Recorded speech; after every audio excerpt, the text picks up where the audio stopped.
안녕하세요. 저는 미랄도대학교 9학년에 재학 중인 이학현이라고 합니다. 저는 오늘 다음 세대와 언어라는 주제로 이야기를 하고 싶어 이 자리에 나왔는데요. 네, 여러분 모두 언어가 얼마나 중요한지는 다들 알고 계실 겁니다. 저는 어렸을 때부터 언어를 좋아했습니다. 그래서 책 읽는 것도 좋아했고 그리고 말도 빨랐고요. 하지만 저처럼 언어를 좋아하지 않아도 언어를 사용할 일이 굉장히 많습니다. 우리는 항상 듣고 읽고 쓰고 말하며 살아가기 때문인데요. 언어의 사전적 의미는 한마디로 정리하자면 예로부터 내려오는 우리의 생각이나 느낌을 표현해내는 도구입니다. 우리는 생각이나 느낌을 표현하지 않고는 살아갈 수 없습니다. 그렇기에 언어는 매우 중요한 역할을 합니다. 그렇다면 외국어는 어떨까요? 우리가 지금 이 시대를 살아갈 때 외국어는 매우 중요한 것이라고 생각합니다. 외국어가 있으면 많은 것들을 할 수 있기 때문인데요. 성경적으로도 그리고 또 다른 연구 결과로도 우리가 외국어를 사용할 때 아주 좋은 것들이 많다고 이야기합니다. 일단 먼저 외국어를 사용할 때 장점을 이야기하도록 하겠습니다. 언어 용어에서 두 가지 이상, 모국어를 포함한 두 가지 이상의 언어를 구사하는 것을 바이링걸리즘 혹은 바이링걸이라고 하는데요. 한국어로 표현하자면 이개국어라고 볼 수 있습니다. 연구 결과에 따르면 이 이개국어를 사용하는 사람들은 문화적, 사회적 경험에 기회가 많이 주어진다고 합니다. 또 공동체에서 의사를 결정하는 경우도 많고 많은 사람들 앞에서 이야기하는 경우도 많습니다. 바이링거를 사용하는 사람들은 치매나 알츠하이머 병 같은 경우에도 발생률이 현저히 떨어지며 그리고 신경학적 문제에 있어서도 다른 사람들보다 약 4년의 지연을 얻을 수 있습니다. 이러한 언어 사용은 어린아이들에게도 도움이 많이 되는데요. 가정에서 두 개의 언어를 사용하도록 교육받은 아이들은 언어가 그들의 지적 능력 향상에 큰 도움을 주었다고 이야기합니다. 그렇기 때문에 우리는 또 외국어를 공부해야 하고 배워야 합니다. 이제 성경적으로 이야기해 보겠습니다. 하나님께서는 이렇게 중요한 언어를 왜 우리에게 주셨을까요? 하나님께서는 우리가 언어를 통해서 어떤 것을 얻어가기를 원하실까요? 1차적으로 하나님께서는 언어를 하나님을 찬양하기 위해서 주셨습니다. 성경 말씀 시편 68편 3절 말씀에서 보면 주의 인자하심이 생명보다 나음으로 내 입술이 주를 찬양할 것이라 라고 말하며 다윗은 하나님을 자신의 입술로 찬양합니다. 하지만 인간들은 이러한 언어를 하나님의 뜻과는 다르게 사용하는데요. 바로 바벨탑 사건입니다. 이 바벨탑 사건 이전에는 언어가 모두 하나고 말이 하나였습니다. 그래서 사람들이 자신의 언어를 가지고 할 수 있는 것들이 굉장히 많았죠. 그래서 사람들은 언어를 하나님의 뜻이 아닌 자기 중심적으로 사용해서 이 바벨탑 사건과 같은 타락을 이뤄냈습니다. 하나님께서는 이러한 언어의 타락을 보시고 언어와 민족을 흩으셨습니다. 그때부터 외국어가 생겨난 것이죠. 하나님께서 우리에게 언어를 주신 또 다른 이유는 하나님의 복음을 만민에게 전파하기 위해서입니다. 성경 말씀 마가복음 16장 15절에 보면 또 이르시되 너희는 온 천하에 다니며 만민에게 복음을 전파하라 라고 나와 있는데요. 하나님께서는 우리가 말로 하나님의 지식, 하나님의 복음을 이해하고 사는 사람들에게 전하기를 원하십니다. 사도행전 1장 8절 말씀에 보면 오직 성령이 너희에게 임하시면 너희가 권능을 받고 예루살렘과 온 유대와 사마리아와 땅끝까지 이르러 내 증인이 되리라 하시니라 라고 말씀하십니다. 하나님께서는 우리를 하나님의 증인으로 세우시고 싶으십니다. 그렇기 때문에 우리가 외국어를 배워서 하나님의 도구로 사용받기를 기다려야 합니다. 마지막으로 하나님께서 우리에게 언어를 주신 이유는 우리 모두가 하나 되기에 하시기 위함입니다. 사실 우리는 바벨탑 사건이 있기 전 모두 언어가 하나고 민족이 하나였습니다. 그러나 바벨탑 사건 이후로 하나님께서 언어와 민족을 흩으셨고 그 상태로 지금까지 있는데요. 그러나 이제는 다시 모일 때입니다. 이사야 66장 18절 말씀에 보면 때가 이르면 뭇 나라와 언어가 다른 민족들을 모으리니 그들이 와서 나의 영광을 볼 것이며 라고 나와 있습니다. 하나님께서는 이 마지막 때에 우리를 언어로 모으셔서 하나님의 말씀을 복음을 전하는 사람들로 사용하기를 원하십니다. 이때 우리 다음 세대는 언어, 즉 외국어를 배워야 합니다.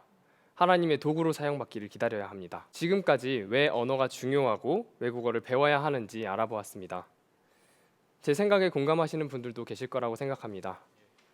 또 제 생각을 듣고 혹은 평소에 외국어를 공부하고 싶다고 생각하신 분들도 계실 텐데요. 어떻게 접근해야 하는지 몰라, 그리고 어디부터 시작해야 할지 몰라 망설였던 분들을 위해서 제가 제 노하우와 스킬을 담아서 외국어 공부법을 알려드리도록 하겠습니다. 일본어 자격증을 딴 경험이 있습니다. 자격증 합격 시험인데요. 높은 점수로 합격을 했기도 했고, 또 이렇게 난이도가 이렇게, 그래서 지금은 학교에서 동아리를 세워서 친구들과 선생님으로서 친구들을 가르치고 있는데요. 그래서 많은 분들이 여쭤봅니다. 어떻게 일본어를 공부했길래, 어떻게 언어를 공부했길래 이렇게 금방 일본어를 할 수 있느냐, 이렇게 여쭤보는데요. 저는 2년 정도 공부했어요 라고 대답하면 많은 분들이 깜짝 놀라십니다. 제가 저의 노하우를 담은 일본어 공부의 방법을 문장 3개로 담아봤습니다. 실용 외국어는 흥미도에 따라 습득력이 달라진다. 실용 외국어와 또 시험이나 입시 외국어와는 조금 성질이 다르기 때문에 저렇게 실용 외국어라고 이름을 지었고요. 이 부분은 참고해 주시고 첫 번째 문장을 설명해 보도록 하겠습니다. 실용 외국어는 흥미도에 따라 습득력이 달라진다에서 흥미도는 언어에 대한 목적, 간절함, 재미를 의미합니다. 외국어 습득에 대한 간절함과 재미와 흥미를 가지게 된다면 언어의 습득력은 매우 올라갑니다. 저에게 대입해 보겠습니다. 저는 처음에 일본어를 시작할 때 한 가지 작은 목표를 가지고 시작했습니다. 일본 여행을 갈 때 한마디라도 해보자 라는 목표로 시작을 했는데요. 그렇게 해서 잠깐 시작을 했다가 결국 실패하고 다시 일본어 공부를 잠시 접었는데요. 그래서 저는 영어든 중국어든 일본어든 어떤 언어를 시작할 때 먼저 재미를 찾으라고 조언합니다. 예를 들어 애니메이션이나 영화, 드라마, 책과 같은 자신이 좋아하는 매체를 찾아서 언어를 공부하면 덤으로 회화와 듣기 능력까지 늘 수 있어서 아주 좋은 학습법입니다. 두 번째, 실용 외국어는 반복 학습이 핵심이다 라는 말인데요. 반복 학습은 말 그대로 반복 학습입니다. 배운 것을 복습하고 따라해보고 적용해보고 그리고 생각해보는 그런 활동을 매일매일 꾸준히 하는 것을 의미하는데요. 사실 아무렇게나 반복해도 큰 효과를 얻을 수 있습니다. 하지만 좋은 방법으로 공부했을 때 더 좋은 효과를 얻을 수 있죠. 이 사진은 제가 공부했던 프로그램의 일부분인데요. 제가 이해를 돕기 위해서 쉬운 영어로 가지고 왔습니다. 이 부분을 봤을 때 단순히 영어가 나오고 그 뜻을 매치하는 식의 문제들이 나오는데 이 방법은 흔한 방법입니다. 하지만 여기서 중요한 점은 단어와 뜻이 한글과 영어가 아니라 그림이라는 점인데요. 만약에 우리가 단어를 외우거나 문장을 기억할 때 뜻을 한국어로 매치한다면 우리가 외국어를 보았을 때 뇌에서 한국어를 기억하고 그 한국어를 다시 상황으로 바꾸는 작업이 이루어집니다. 하지만 위와 같이 사진이나 그림으로 그 단어와 문장을 기억하게 된다면 훨씬 더 기억하기 쉽고 연상하기 쉽습니다. 마치 모국어를 구사할 때처럼 말이죠. 세 번째로, 반복 학습은 노출을 통해 이루어집니다. 노출이라 함은 외국어 환경에 노출되어 있는 것을 이야기하는데요. 예를 들자면 유학 같은 것입니다. 하지만 우리는 유학을 가기가 쉽지만은 않죠.